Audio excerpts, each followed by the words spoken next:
അങ്ങനെ ചാരുവിൻ്റെ school annual day ഇങ്ങ് എത്തിക്കഴിഞ്ഞു കേട്ടോ. 1-2 ആഴ്ചയായിട്ട് ചാരുവിൻ്റെ ഫ്രണ്ട്സൊക്കെ ആനുവൽ ഡേയുടെ ത്രില്ലിലായിരുന്നു.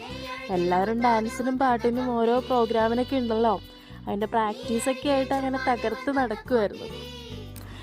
പിന്നെ ചാരുവിൻ്റെ ക്ലാസ് ടീച്ചർ ഒന്ന് ഹെൽപ്പ് ചെയ്യാൻ വേണ്ടിയിട്ട്, പിള്ളേരൊക്കെ ഒന്ന് മേക്കപ്പ് ചെയ്യാൻ വേണ്ടിയിട്ട് ഹെൽപ്പ് ചെയ്യാൻ എന്നെ വിളിച്ചിട്ടുണ്ടായിരുന്നു. കഴിഞ്ഞ കൊല്ലമൊന്നും എനിക്ക് വരാൻ പറ്റിയില്ല. ഇപ്പോൾ ഈ പ്രാവശ്യം എങ്ങനെയാവുമെന്ന് അറിയില്ലായിരുന്നു. എന്തെങ്കിലും തടസ്സം വരുമോ എന്നൊരു ടെൻഷൻ ഉണ്ടായിരുന്നു. പക്ഷെ ഒന്നും വന്നില്ല, എനിക്ക് വരാൻ പറ്റി, അതൊരു സന്തോഷം. പിന്നെ അതുമാത്രമല്ല, ഈ പ്രാവശ്യം കുഞ്ഞുങ്ങളെയൊക്കെ ഒന്ന് മേക്കപ്പ് ചെയ്യാൻ ഹെൽപ്പ് ചെയ്യാനായിട്ട് എന്നെ വിളിച്ചിട്ടുണ്ടായിരുന്നു ചാരുവിൻ്റെ ക്ലാസ് ടീച്ചർ. അപ്പോൾ ഇതും വലിയ പരിചയമുള്ള കാര്യമല്ല, പക്ഷെ എന്നാലും ഇത്രയും ഈ ഫൗണ്ടേഷനും കാര്യങ്ങളൊക്കെ നമ്മൾ തന്നെത്താനെ ചാരുവിന് ഇട്ട് കൊടുക്കുന്നല്ലാണ്ട് എന്തെങ്കിലും പ്രോഗ്രാം വരുമ്പോൾ എല്ലാ പിള്ളേരെയും ഇതേപോലെ എന്താ പറയുക, ഇതേപോലെ ഒരുക്കണ ഒരവസരം എൻ്റെ ലൈഫിൽ ആദ്യമായിട്ടാണ് കേട്ടോ, ഫസ്റ്റ് എക്സ്പീരിയൻസ്. പ്രത്യേകിച്ചൊന്നുമില്ല, ഒരു ചെറിയൊരു ഫൗണ്ടേഷനും പിന്നെ റോസ് പൗഡറും പിന്നെ പിള്ളേരൊക്കെ കണ്ണെഴുതിക്കുക, ബ്ലഷ് ഇട്ട് കൊടുക്കുക, അങ്ങനെയൊക്കെ ഉള്ള കാര്യങ്ങളുണ്ടായിരുന്നുള്ളൂ. വലിയ കുഴപ്പമുണ്ടായിരുന്നില്ല.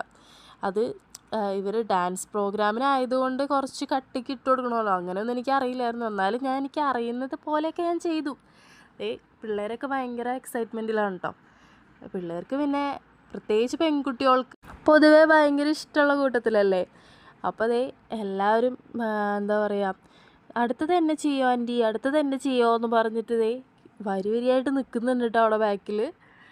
അപ്പോൾ ഇതെല്ലാം കഴിഞ്ഞിട്ട് ചാരുവിന് ചെയ്യാമെന്ന് വിചാരിച്ചു. പിന്നെ ചാരുവിൻ്റെ ക്ലാസ്സിലെ പിള്ളേരെ മാത്രമല്ല, ഇതിൽ ചെറിയ ക്ലാസ്സിലെ പിള്ളേരുകളൊക്കെ ഉണ്ട് കേട്ടോ. പിന്നെ പ്രോഗ്രാം കുറച്ച് ലേറ്റായിട്ടേ തുടങ്ങുള്ളൂ, കാരണം പ്രസംഗവും കാര്യങ്ങളൊക്കെ കഴിഞ്ഞിട്ട് ഒരു 7 മണി 7:30 ഒക്കെ ആകുമ്പോഴേ ഇവരുടെ ഡാൻസ് പ്രോഗ്രാംസൊക്കെ സ്റ്റാർട്ട് ആവുള്ളൂ. അപ്പോൾ അതുകൊണ്ട് സാവകാശമുണ്ട്, ധൃതി പിടിക്കണ്ട, പയ്യൊക്കെ ചെയ്താൽ മതി. അതുകൊണ്ടൊരാശ്വാസം. കഴിഞ്ഞ വർഷം ഈ ടൈമിൽ എനിക്ക് പ്രതീക്ഷിക്കാണ്ട് പെട്ടെന്ന് വയ്യാണ്ടായി, ഹോസ്പിറ്റലൊക്കെ അഡ്മിറ്റ് ആയിട്ട് വന്നായിരുന്നു. അതുകൊണ്ട് ചാരുവിൻ്റെ പ്രോഗ്രാമൊന്നും കാണാൻ പറ്റിയില്ല. അത് ഭയങ്കര മിസ്സിങ് ആയിപ്പോയി. അപ്പോൾ ഞാനത് ഓർക്കായിരുന്നു. ഭയങ്കര വിഷമമായിരുന്നു ചാരുവിന്, അമ്മ വന്നില്ലല്ലോ. അത് കാരണം എനിക്കും ടെൻഷനായിരുന്നു, ഡാൻസൊക്കെ മര്യാദയ്ക്ക് കളിക്കുമോ. എനിക്ക് വയ്യാത്തതുകൊണ്ടും ഹോസ്പിറ്റലൈസ്ഡൊക്കെ ആയതുകൊണ്ടും ചാരുവിന് ഭയങ്കര വിഷമമായിരുന്നു. അങ്ങനെ കഴിഞ്ഞ വർഷത്തെ ക്ഷീണം ഈ പ്രാവശ്യം നമ്മളങ്ങനെ നികത്തി.